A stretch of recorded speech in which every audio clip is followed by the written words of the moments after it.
We're back. Let's get to it. Metropolitan and economic development.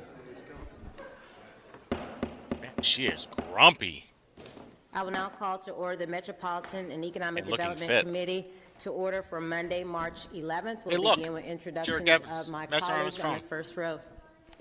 Thank you, Madam Chair. Derek Cahill, District 23.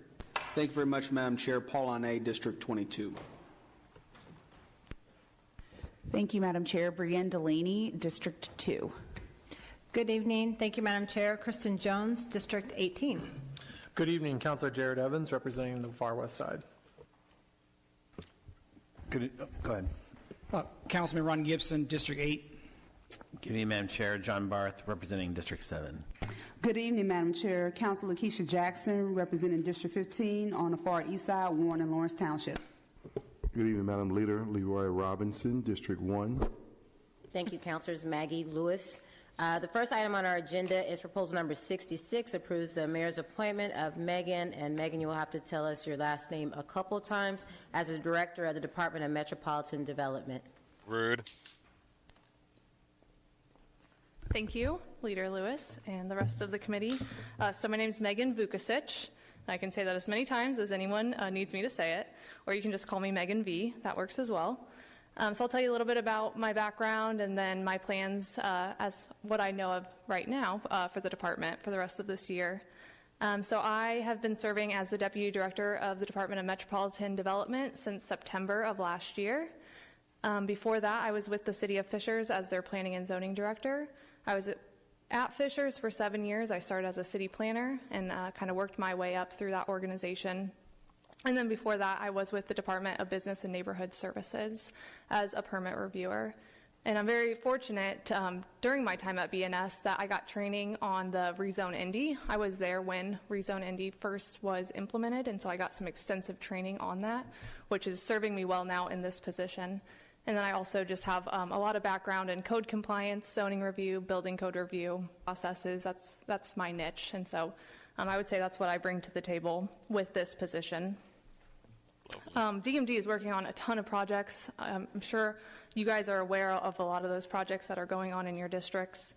So I'm not going to highlight those today, but just wanted to list some of the things that I hope to work on through this year. So first would be just looking at our incentive processes. What incentives are we providing to what projects, and why are we providing those incentives? Making sure that we are updating our applications and procedures both on the zoning side and the incentive side, collaborating with other departments. I think there's a lot of opportunity. We're already collaborating with DPW, BNS, but Office of Sustainability, there's a lot of overlap there with new development projects. And so I'm looking forward to continuing collaboration, but also strengthening collaboration within the enterprise. We've got a lot of large economic development projects in the pipeline, specifically for downtown. So I'm looking forward to implementing Only those. downtown. It takes a lot of work once the deal is done to make that become a reality. And so that's where a lot of my focus and the leadership's focus in DMD is going to be on those large economic development projects because they are very complex. And then talent attraction within our own department. Recently, we appointed Jenny Foltz to the Deputy Director position, so she's backfilling my vacant position. We're really excited to have her leadership within the department, but we still have some vacancies for leadership and then vacancies within the department as a whole, and so really focusing on that talent attraction within our own department. So I'm happy to answer any questions you guys have, but I'm really looking forward to continuing to work for the City of Indianapolis. Wonderful. Thank you so much for your presentation, Councilor Evans. Remember, this is all like a job interview. She's like, why should you continue be doing this? Or if there's a new person coming in, why do you think you're qualified for this job? And what do you bring to the table kind of deal? Then, the performance review, and every year they have to do this shit. Thank you, Leader. Megan B. I'm sure probably our future director here. I've heard a lot of great things from you from the development community. A lot of people have spoken in support of your appointment for this. Some of the comments, not critiques at this point, for those of us who represent township areas, we continuously hear about development in the downtown. And we have to come up with some sort of strategy for how we're going to redevelop townships that don't have Broad Ripple in it or don't have the fountain squares or those type of walkable, connected communities. Because we were built as suburbs 50, 60 years ago. And to this date, 9th year on this council, I have not seen any strategy. We max out all of our incentive tools for developments in Fountain Square and Broad Ripple and downtown. So as a developer, why would they want to go to the townships? Great question. Do you want to know why? Because you just answered it. It was meant for people to live. Broad Ripple and Fountain Square were meant for party places. Downtown is more of an entertainment slash convention area. Of course, like, for those who don't know, Jared Evans does not live on his own. He lives with his parents. As far as I know, he only has a part-time job. Maybe he only has a part-time job, but definitely not a full-time job. And so he really doesn't understand of like what it takes for someone to come. It's like why are there so much development happening in downtown Broad Ripple and Fountain Square, but not Wayne Township? Basically, he's like, well, you got to appease people for them to come here. It's really just that simple. And I'm not looking for any answer. I'm staging it as a question. Like, those are things we've got to answer. We have to figure out a way to incentivize development in these townships, to redevelop them, to give them the newer, nicer, shinier developments and buildings that we see all over the city. I get a little, on one hand, I'm proud to tout the development, Indianapolis, multi-billions, right, that we have going on in our city. On the other hand, I'm frustrated at the lack of attention that is taking place in these townships. And I'm getting to the point where I can no longer be quiet. 9 years in, now he's not going to be quiet. I'm not going to play nice. I'm not going to keep supporting budgets that don't invest in the townships from an economic development standpoint. Listen, Jared. And so I'm very excited because I've had so many people reach out to me in support of you and say very good things about you. And coming from a suburban area, I'm hoping maybe that energy can come here to maybe develop a plan for how we're going to look at the townships.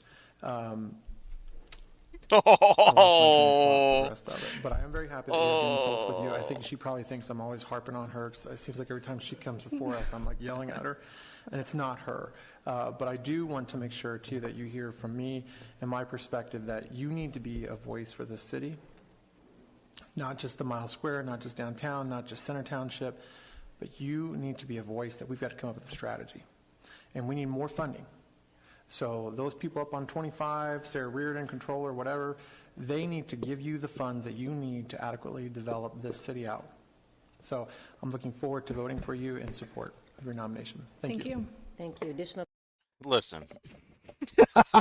9 years in, I'm finally gonna stop what they're doing. 9 years in, and now he's saying that he's gonna do something about it after his third winning election, barely, by the way. If Lisa Schmitz would have gotten as many votes in that district as Jefferson Shreve, he would not be in the council anymore. Lisa would be in the council right now, doing a far better job than Jared Evans, okay? And him saying that we need, the government is basically what he's saying. The government needs to bring in these people. No, you need to show that your township, Wayne Township, that you live in, is that it's prime for development. Basically, he wants like a party area like Fountain Square and Broad Ripple, because that's the only thing that they offer. Same thing with downtown. Wayne Township is meant for suburbia. It is meant for people to live. It should be meant where there's less craziness going on, less car crashes going on, less murder, less crime than Broad Ripple or Fountain Square, or even downtown, especially downtown, since we just had that some guy ran over 3 people and killed one of them over the weekend. Is that what you're saying that you want for Wayne Township, Jared Evans? Because I would think that the people that you represent would want civility. They want peace and quiet. And what Jared Evans is saying is like, no, we want crazy people everywhere. Rockville Road, 10th Street, 16th Street, Washington. We need more craziness. This is why Jared Evans sucks. This is why he should have never won his race. No questions? Councilor Barth. Thank you, Madam Chair. 2 comments and a question. Just number one, Yet again, I'd like to thank the administration for having someone from District 7 in a key position in the city. This is the second time in the last week or so we've been able to support someone who lives in District 7, so thank you for that.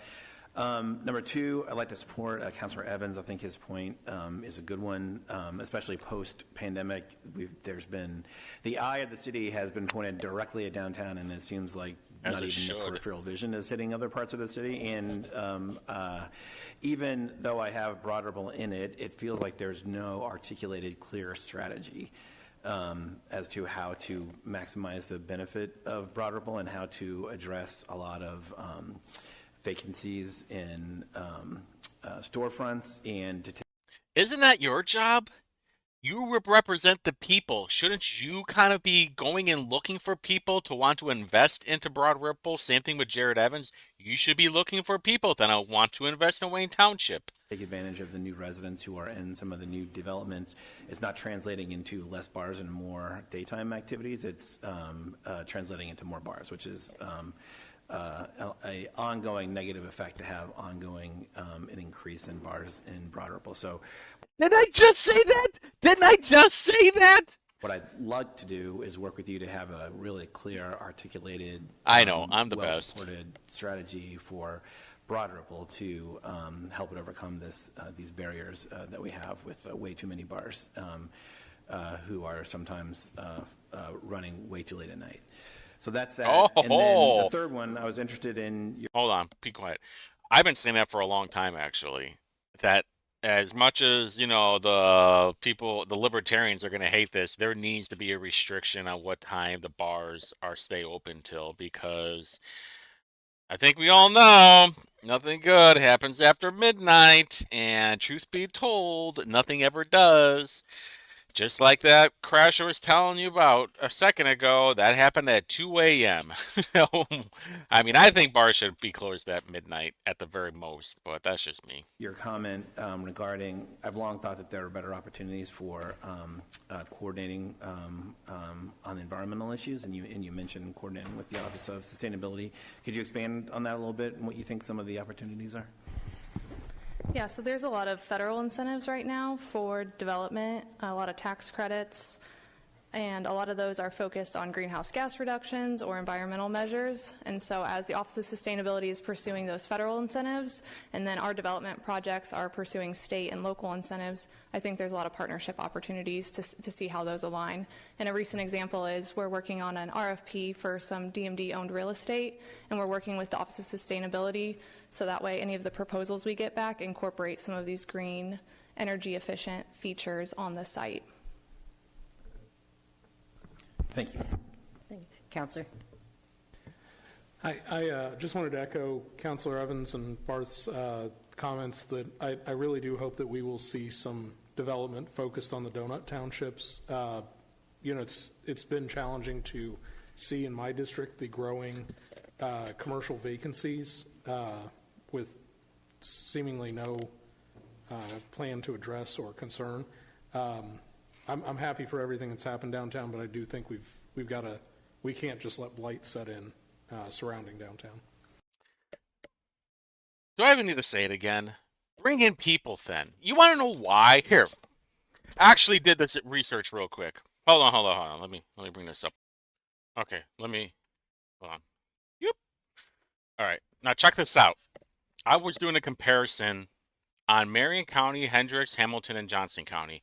You can see all their populations. This is their estimate for 2023. This was their population when they did the census data back in 2020. Now, look at what the estimate is. They are losing people in Marion County, and look at the other three counties. They're all gaining people. And now you probably asking, is like, well, why is that? Well, real easy. They don't play by the same rules as Marion County does. They don't mess around in Johnson County, Hamilton County, or Hendricks County when it comes to the law. When people break the law, especially repeat violent offenders, they're going to jail. They're not getting put back on the street like Ryan Mears and the courts and the judges and the magistrates will. They are appealing to the safety of the county. This is why you have a $60 million community center being built in Fishers right now. This is why the Pacers, I think their G League, is in moving to Hamilton County. This is why people are putting so much money into the other counties, but not Marion County. Because Marion County is a shithole. Now, why would anybody want to invest into a county that is a shithole when you have high crime, when you have repeat offenders on the street? The prices of the houses are much cheaper, but there's a reason for that. People don't feel safe. And if people don't feel safe, then what makes you what if someone were to say, "Oh, I'm working in Indianapolis," and you tell your family, it's like, "Oh my God, are you okay?" You know how many times people tell me that when I say I live in Indy? Oh man, these people are dopes. You have to attract people. You have to attract investors, and that's really up to you. Your policies did that. You don't see Republican-run counties having that problem. No, they're just, oh, money. And I'm not talking about milking cows. I'm talking about dollar bills. Thank you. Additional comments from councilors? Is there anyone in the audience that wishes to speak to proposal number 67? Seeing none, I'll entertain a motion. Councilor Gibson. Thank you, Madam Chair. sucks for I you. move that we send proposal number 66, which approves the mayor's appointment of Megan Vukovic as the director of the Department of Metropolitan Development to the full council for final approval. Second. All those in favor signify by saying aye. Aye. Those opposed, same sign. The motion carries. Thank you so much. The next item on our agenda is proposal number 67. Councilor Robinson. Madam Leader, I'd like to move to postpone 67 to 24 to the next council meeting, please. Second. The motion has been properly moved and seconded to postpone proposal number 67. All those in favor signify by saying aye. Aye. Those opposed, same sign. The motion carries. Thank you so much. The next item on our agenda is proposal number 68, approves a payment in lieu of taxes, a pilot for Sun Spring Apartments LP for an affordable housing project consisting of 208 age-restricted apartments. That's interesting. Yes. Please state your name and the floor is yours. Good evening. My name is Caroline Kimmel with Kittle Property Group. Do I have to do the address and all that too? Okay. I'm here on behalf of Kittle Property Group to talk about Sun Spring Apartments. We have a presentation. We also have hard copies. I'm not sure who's controlling the PowerPoint, but we can move through that, or I can pass out. Okay, you got it. Okay, you can go to the next slide. So Kittle Property Group has over 145 properties in 18 states, but we are based here in Indianapolis, and Indiana is our primary footprint. I won't go too much into these details or read the slides, but we are an experienced property manager, owner, operator in this area. Keep going. Location of development is 11517 East 38th Street, so it's the south side of 38th Street in between County Line Road and I just completely blanked. Yes. What did you just say? What county is German that? Church. I kept wanting to say Georgetown, and I knew that was wrong.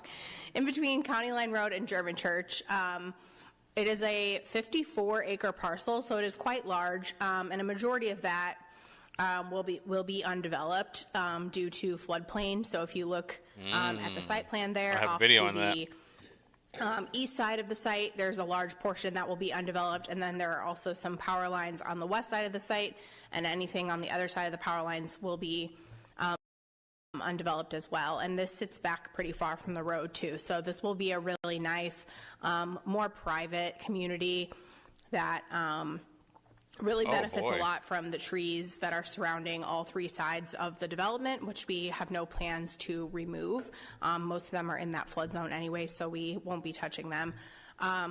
The south side of the site backs up to what will be a future trail, and we have provided sidewalk access that runs from 38th Street to that trail that will be open to the public as well. Interesting. This is a little bit hard to read, but this is a 55-plus community. It is not just targeted to 55-plus. yeah. It will be in the covenants and restrictions that it must remain 55-plus for, actually, it should be 30 years, which is the full affordability period. So this has to remain affordable for 30 years and age-restricted for 30 years as well. This is cottage-style homes with 1- and 2-bedroom units. Pretty good price, 8 right? units I think. across to a building, so kind of like a My townhome, mortgage is still but cheaper. just one story. Next slide. Unit amenities. This is an example of another senior community in Indianapolis with the same finishes. So we have an open concept floor plan, vinyl plank flooring with carpet only in the bedrooms, ceiling fans, walk-in closets. We include a washer and dryer for no extra charge. Black appliances, large bathrooms, and all of the units will be adaptable to being fully accessible. 10% of the units will be fully accessible at the start. So if a resident needs an accessible unit, we would easily be able to adapt that unit if we didn't have one available to be fully accessible. And all the units and for common wheelchair spaces people? will be fully visitable as well by persons with disabilities. Oh, yeah. Development amenities, we have a clubhouse A with a bark fitness park. center, a game like cards room, a little business center. I will admit that is cafe kinda with cute. Computers that residents can use, a craft room, free Wi-Fi, and a community room.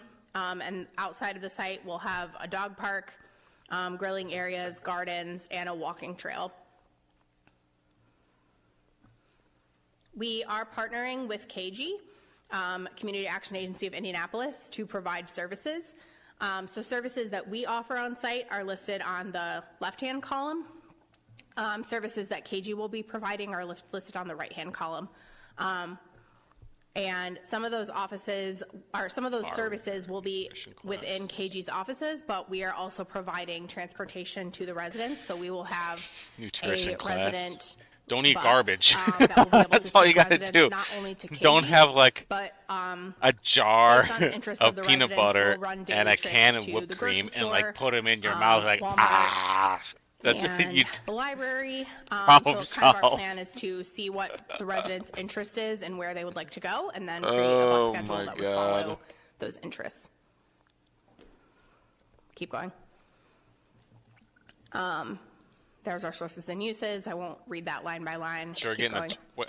hey, you slow down over there, Missy. Keep going. Yeah, that's what I thought. You better hold up there. Federal equity, so they're getting 21 mil from the feds. Nice. Mortgage, senior loan, 22 interim income. Interesting. There's our sources and uses. I won't read that line by line. Keep going. Sure. I don't know if you can zoom in at all. Oh man, If anyone needs a copy of this too, we have printed copies. give them the hard copy. Do you mind passing the hard copies to the clerk, and then Jeez. we'll pass them out to all of my Even colleagues? Leroy's kind of laughing. Thank you. Kyle, will you hand them to? Oh no, he's on his phone.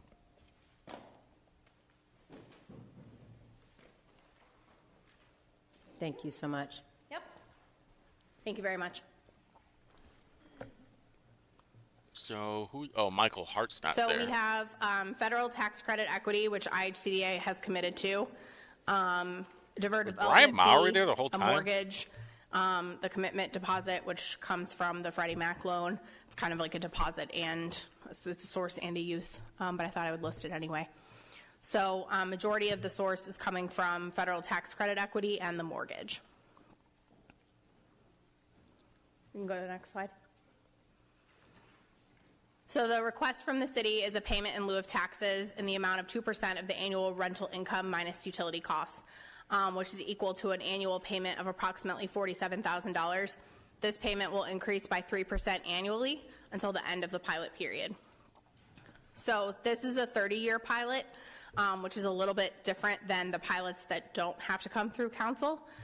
Those pilots are 15-year pilots, but the importance here is because this has to remain affordable for the full 30 years, we would also like the term of the pilot to be for the full 30-year period. So that is why this request is coming before all of you and before City Council, as opposed to an administrative approval like we've had in the past. I'm just going fast unless I have questions. Do we want to go back for questions? We'll do questions at the end. Please continue with your presentation. Okay. So that's all I really have. I didn't have additional details in the PowerPoint, but I'm happy to answer any questions about the development or the company or what the request entails. Questions, comments from councilors? Councilor Jackson. Thank you for your presentation and for bringing this project. I think I support this, and I'm a sponsor of it. A few reasons. If you look at the data, by year 2038, I believe, the senior population will be one of the largest populations, growing populations, that will be unhoused, and will also be supporting other demographics, other populations like family members, grandchildren, and children, and we'll definitely need our support. But also to just not having the services seniors already don't need, like the baby boomers don't have. But in regards to, so there's no Section 8 housing attached to this? There is not a Section 8 contract attached to the property. That's correct. Now, if a resident has a Section 8 voucher that's a tenant-based voucher, they could bring that to the property. And if they meet all of our criteria, then we would have the ability to rent to them. But the property itself does not come with any vouchers. Someone would have to already have a voucher and bring it to us. Okay. And your leasing agent has the expertise to manage those Section 8 vouchers? Yes, so we'll have a property manager, an assistant property manager, and a leasing agent that is probably a part-time position, and then another part-time position for the bus driver. So we'll have 4 property management folks on staff, 3 of which will have the expertise to handle any leasing. Thank you. Thank you, Madam. Leader Leader Mowry, would you like to introduce yourself? Brian Mowry. Thank you, Leader. Brian Mowry, District 25. Additional questions? Councilor Gibson. Oh, thank you, Madam Chair. So this pilots are normally 15 years, as you mentioned, and you said this is such a 30-year pilot. What's the difference in the cost between the 15 and 30 years? And then also, I hear the argument about that you want to make sure this is in place for 30 years, but can you still do that with 15 years with pilot versus 30 year? So the main, I guess, when you're asking cost, are you talking about total cost or because the the payment will increase regardless by 3% per year. So by the time we get to year 30, we'll have exponentially increased that annual payment. I guess. What's the benefit of you having 30? I guess I'm not following your argument. Of the benefit of having a 30-year pilot? Mm-hmm. Well, if we are committing to keeping our rents affordable for that full 30 years, then having a longer pilot helps that term coincide and make sure that we can keep those rents affordable for that full period without having a dramatic property tax increase at some period during the affordability. It's like having a payment of anything, all right? And say, all right, for example, instead of having a 20-year mortgage, you have a 30-year mortgage, and your mortgage is going to be cheaper because you're spreading that payment out longer. Now, you're going to be paying more to the bank, but your payment will be smaller. I imagine that's what they're talking about. So at 30 years, you won't have the pilot, so what are you going to do with the rates then? So in 30 years, we have 2 choices. We can do a new tax credit application to IHCDA and keep the property affordable. We would have to do a renovation at that point to be able to trigger or warrant, I should say, getting new tax credits from IHCDA. Or at the end of the 30-year period, yes, 30 years we away. could make it non-affordable, so market rate. we would have the choice of how we handle that at the end of the 30-year period. I can't speak to exactly what we will do. Hopefully, I won't even be working in 30 years. But those are our two choices. So did you by any chance do some type of study that showed when that increase would spike, if you will? So just tapping on or building upon Councilor Gibson's questions, help us to understand how we got to the 30. Like, did you do any studies? Is there a peak that you see coming in 20 years and say, you know what, 30 years makes sense? Help us to understand that process. So the 30-year term is part of the state pilot language. So I didn't make that up. It's actually already exists. So the director, and maybe the director can help us a little bit. So it's my understanding, I get that it's part of the state language and 40 is the max. I'm just trying to understand how you decided that 30 is the magical number to bring before this body. To coincide with the affordability period of 30 years. So if the property has to have affordable rents for 30 years, then we thought the pilot should be for 30 years. How did you, again? So the affordability period being 30 years comes from IHCDA. So that's actually through the federal tax credits that trigger that 30-year period. So we have to do 15 years, and then we committed to an additional 15 years. So that's where that magical 30 number comes from. Okay, thank you. Additional comments, Councilor? Mr. Evans. Thank you, Madam Chair. Just a quick question. You mentioned earlier the projected rent and everything, but the age 55 plus, is it 15 or 30 years? I'm sorry, the PowerPoint is a mistake. It's 30 years. Okay, all right, thank you. Councilor Evans? Thank you, Leader Lewis. That was one of the questions I was going to ask, actually, was about the 30. So following along that lines, what happens if, a senior citizen brings in, at 55, they could still have a kid that's 18, 19, 20, or they might bring in a grandchild. What does that You mean like you, Jared? So the head of household, the person who's paying the rent, has to be 55 and up. They could technically have a second resident that was under 55 years old, if it's a two-bedroom unit. Just curious about that. And then the other question is, with the pilot program going 30 years, so $47,340 is the first year's payment, going up annually every 3 years, or every year, 3%. What is the total amount then that's being paid into this? I don't have that in front of me. A lot of money. I can pull it up in an email.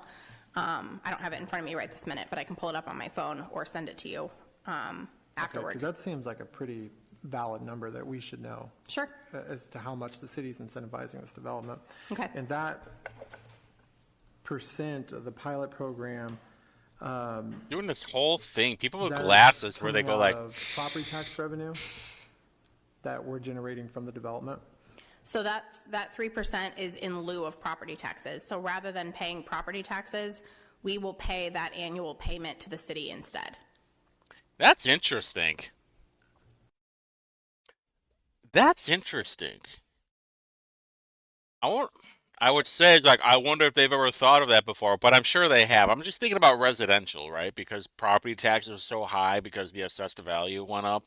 So instead, what if you just did like every year you get a 1% increase in property taxes instead of going off of your assessed value? I'm sure someone's already brought this up before, but interesting thought. I'm sorry, say that again. So instead of paying property taxes, we will pay that dollar amount to the city directly instead. So 3% this year, So there's next no year. annual property tax payment. It is that $47,300 whatever for the first year, times 3% for the second year, times 3% for the third year. I think that's it.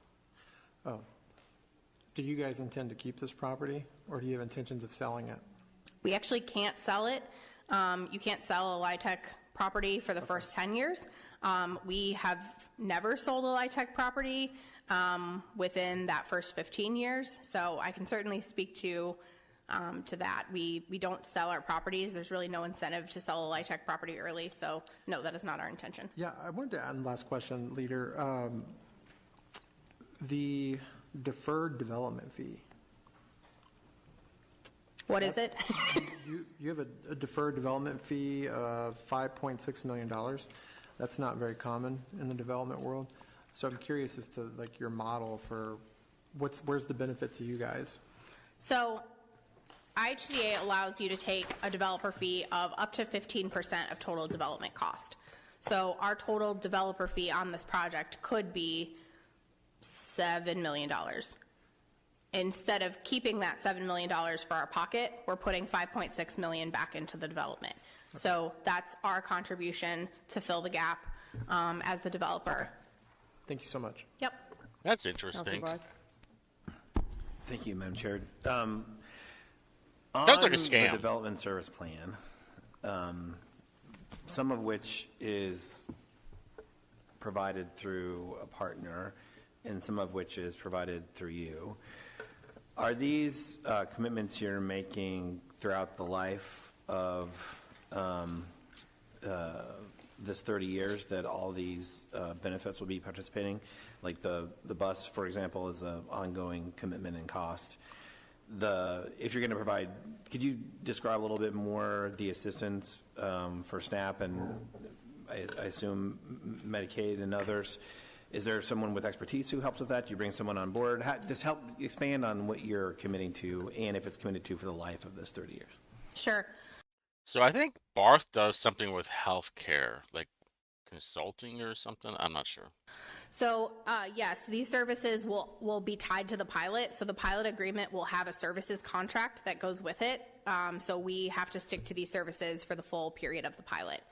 And we've also committed to IHCDA that we would stick to these services as well for the full period of 30 years. So that's the period on the services.